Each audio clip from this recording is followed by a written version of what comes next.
Welcome back to another Doctor Who product review. Today I'm going to be taking a look at the most recent release from the Robert Harrop Doctor Who collector figure line. This time round it is a figure from the 4th Doctor era, it's the 27th figure in the line, and it is the Mandrel from the Nightmare of Eden limited edition 2200, and it has just been released on the Robert Harrop website. Now the interesting thing with this line is, as you will probably know, recently, I do believe about a month ago, I did review the Special Weapons Dalek, and since filming that video, up until the time of filming this date, currently at the back end of April, that figure is currently on the final few in stock on the actual website. So if you like what you see in this review, then I definitely recommend probably buying this one as soon as possible, along with the Special Weapons Dalek if you've not bought that one already, because this is kind of quite a niche line of Doctor Who collector figures, one of which is for quite a high market. I must admit though, however, due to this being the Mandrel and not the Special Weapons Dalek, a really cool looking sort of army tank of a Dalek, I must admit this one will probably not go out of stock as quick because it is just a Mandrel, but that said, it is a rather unique and interesting figure.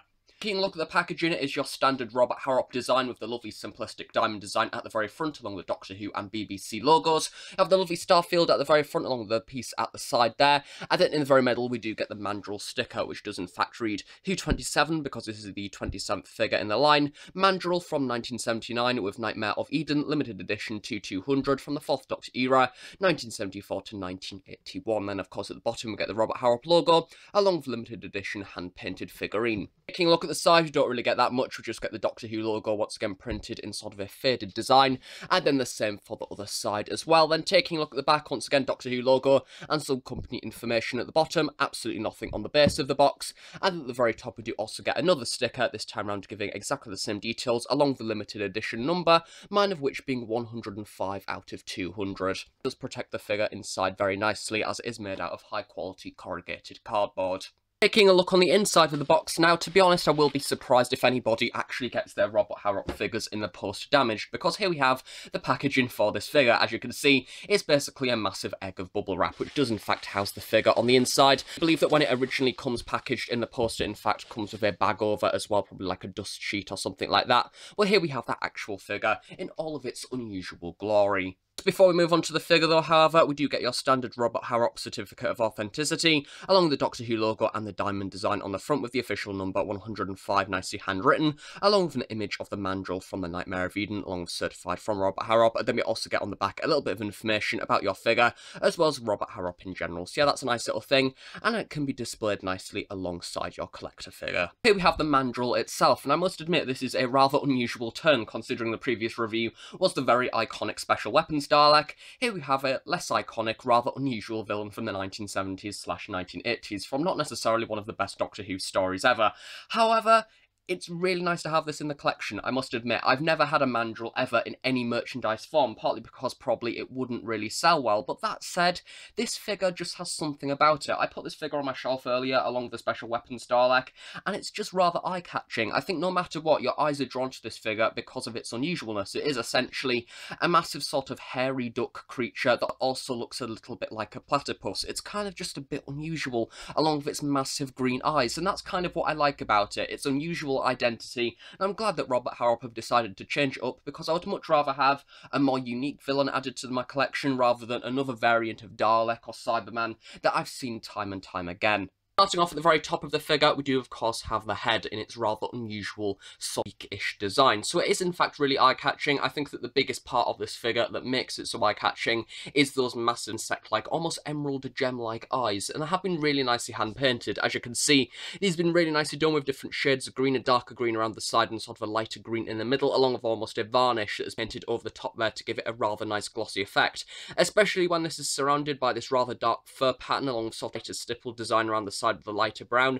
I think that this really makes it stand out. It does almost look a little bit like what it does in the story, to be honest, like they've literally just been stuck onto the actual fur, like some massive giant goggly eyes, but those are really impressive and do draw a lot of attention to the figure itself. Then of course we do also have the beak piece. Now as I was saying, due to this being a hand-painted figure, and almost the beauty of this line of figure is that they are pretty much very varied. I think that every single release almost varies in likeness, such as the promotional image one that you can see on the website has a rather vibrant looking green beak Beak Piece. Mine is in fact rather toned down, almost like a darker green colour. But as you can see, either way, this has been rather nicely sculpted with the different sort of fanning sections going out there, with some lighter green at the top and then almost this darker green at the side, along with unpleasant almost sort of pieces of string coming down the side of the face, much like how it had in the actual story, and much like how you can compare to, in fact, on the side of the certificate here, which I don't quite know what those pieces of string are, but hey, they've been sculpted rather nicely onto the figure either way. Then, of course, around the sides of the face, we do have this really nice sculpted fur, which has been brought out really nicely by that lighter brown highlight that's been applied over the top along the darker brown, and sort of the almost blackish paint app around the sides as well. And then, of course, on the very top of the head, we do have a little bit of that scaly pattern, which we'll be coming on to in a little bit, along some more fur jutting around the sides. Yeah, it's a rather unusual shape, and it does look rather accurate to what is seen in the story at the same time as well. However, I think that this one almost looks a little bit toned down. I think that the one on the promotional image, especially the one on the certificate, once again bringing that in, it does almost look a little bit wider in the dimensions. This looks rather thin, but I'm presuming these are probably one of these monsters that were very different in the story. Like, each one looked different because the costumes probably weren't even fitted properly. Because let's face it, it doesn't look one of the most high-budget villains in the world, but still a rather cool sculpted figure. Taking a look at that middle section now, we do have the continuation of this rather nice fur piece, which has been made to look really 3D. All the different strands of hair have been really nicely sculpted around the sides, which when you rub your finger across, you can tell all the different depths and crevices. They've been really nicely brought out as well, once again, by those lighter paint apps. Once again, this will vary from figure to figure. Some will be lighter than others. I do really like the way it almost bulks out the top shoulders of the figure as well, especially the way that we almost have this engraving design here to really separate out the actual shoulders of the figure and the body of the head as well, so giving it a rather nice sort of shape towards the sides there, and once again making it look like it's almost a body rather than a massive pile of material that it looked like in the story. Taking a look at the main central part of the body now, this is where we have a rather big tonal shift in sort of the fur to this rather unusual scaly pattern. It almost looks a little bit like a snake skin. It's kind of seen on one of those weird purses or sort of one of those weird bags that you see floating around different shops these days, or just generally like a chameleon design almost. It is rather lizard-like and rather unusual. However, once again, this has been really nicely sculpted. As you can see, you have all these different sections of the scales. They've been really nicely brought out along the sides here. Once again, if you just rub your finger on this, you can in fact feel where all the different pieces rise up, and it has been really nicely sort of detailed and really inspired when it comes to the actual sculpting around the sides, giving it a rather soft, sharp feel. Around the back as well, we do have that continuation. I love the way where it actually blends into the fur around the sides, and then we have a few more darker paint apps towards the bottom as well. However, the big thing that I actually like, and one of which that has been applied to the whole figure, especially on these scaly sections, is almost this silver shimmer that has been applied over the top and sort of within the actual crevices of the figure to give it this almost sort of glittering style of feel. As you can see, if I just tilt it up into the light there, it does almost have this glossy sort of effect to it, once again making it look very much like a snake or a lizard or something like that, because of sort of that silver that has been applied in the undersections there. Really impressive, and once again, this will vary from figure to figure, making it rather unique. But yeah, I do like the way that's been done. I think it is rather eye-catching, especially when you start putting lights on it. Arms have also been detailed in the same manner with that rather interesting scaly pattern. However, we do almost have like a bronze paint app on this side, which is rather nice, making it look very much like a sort of copper or something like that. And then we also have this section around the side there that is almost made of this leathery material, which is rather nicely done, sort of with a few blemishes of lighter brown paint on there. And then we have these rather mammoth-like looking claws, once again with a little bit of clumps of fur dangling around the side of exactly the same paint apps, bringing out sort of the depth of the different strands of hair, much like how we had on the head. And then we have the rather bone-like fingers, as you can see, once again rather like sort of a mammoth or something like that, with making it look like the claws have actually been battered and sort of worn over time, perhaps where he's been sort of scratching away at something. I don't particularly know. Then also on the other arm, we have pretty much exactly the same detail. Once again, that scaly pattern has returned along this flatter section.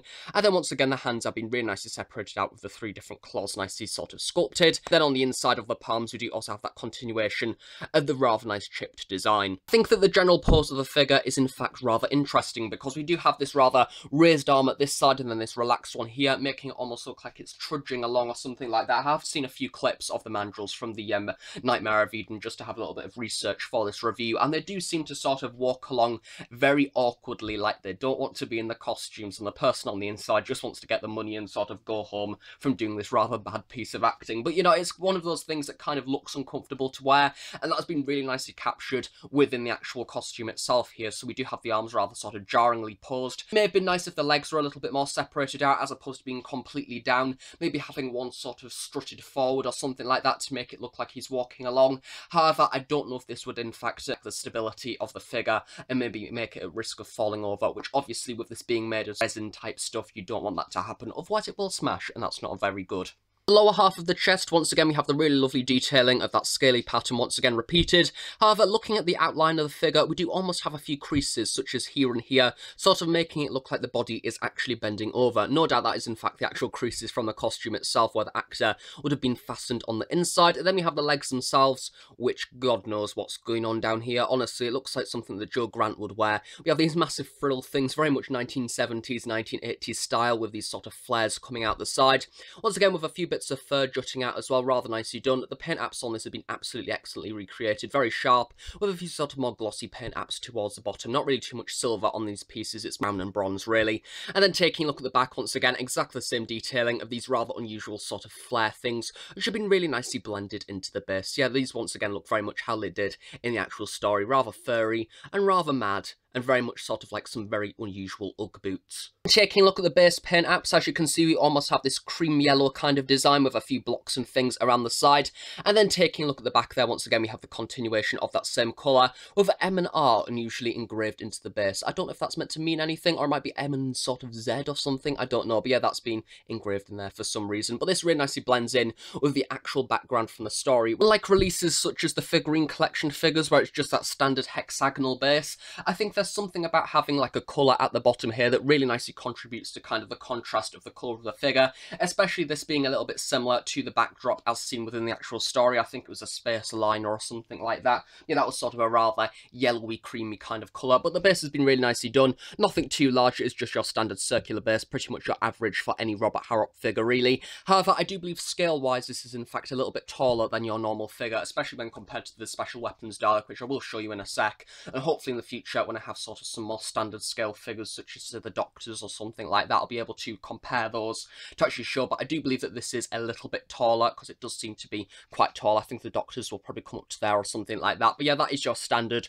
Robert Harrop base with just the white cream section around the bottom. At the very base of the figure, we do have this rather nice material to make sure it doesn't sort of rub against the surface that you decide to display this on, along with the sticker, which once again exactly the same as the box, and does in fact have the unique number at the bottom, once again mine being 105 out of 200. Then we just have this little chip thing at the bottom, which I don't know what that is. I think that's just a sculpting mark with a little bit of company information at the very bottom there. Doing a little bit of a comparison now to the Mandrel when compared to the previous release being the Special Weapons Dalek. As you can see, it absolutely towers over it, but to be honest, this isn't really much of a decent comparison anyway, because the Special Weapons Dalek is in fact a rather small design, along with every other classic Dalek. So yeah, it does look absolutely massive compared to this, but no doubt it'll be around the same scale as a normal human being. Also, just for a little bit of fun and just out of interest to see if the Mandrel is in fact sort of in scale with the Carter Options figures, here we have the 4th Doctor stood next to the Mandrel, and I think you could kind of get away with it. I think it is kind of the same scale, judging by if they are taller within the actual story, which I'm pretty sure they actually are. But yeah, if you do want a Mandrel for your collection,